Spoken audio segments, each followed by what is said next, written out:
நீங்கள் பார்த்துக் கொண்டிருப்பது 24 நியூஸ் தமிழ்.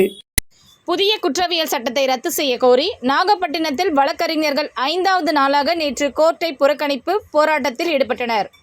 ஆங்கிலேயர் ஆட்சி காலத்தில் இயற்றப்பட்ட காலனி ஆதிக்க காலத்து சட்டங்களான இந்திய தண்டனை சட்டம் IPC, குற்றவியல் நடைமுறை சட்டம் CRPC, இந்திய சாட்சிகள் சட்டம் IEC ஆகிய சட்டங்களுக்கு பதிலாக பாரதிய நியாய சன்ஹிதா PNS, பாரதிய நாகரிக சுரக்ஷா சன்ஹிதா PNSS, பாரதிய சாட்சிய அதிநியம் ஆகிய 3 புதிய குற்றவியல் சட்டங்களை கண்டித்து வக்கீல்கள் போராட்டத்தில் ஈடுபட்டு வருகின்றனர்.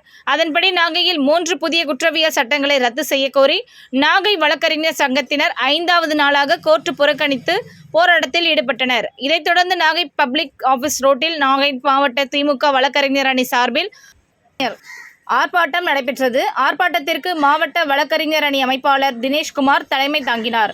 துணை அமைப்பாளர்கள் சிங்காரவேலு, அன்பரசு, செந்தில், பாஸ்கர், வினோத், சதீஷ் பாபு ஆகியோர் முன்னிலை வகித்தனர். நகரமன்ற தலைவர் ரா மாரிமுத்து கலந்து கொண்டு பேசினார்.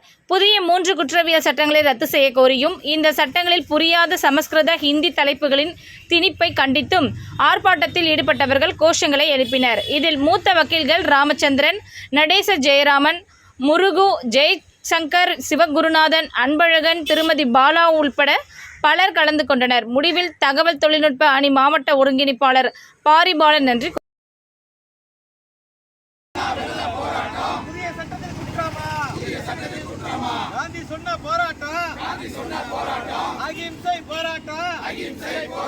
உண்ணாவிரத போராட்டம் காந்தி தேசத்துக்கு தேவையில்லை. விடமாட்டோம் பாசிச சட்டத்தினை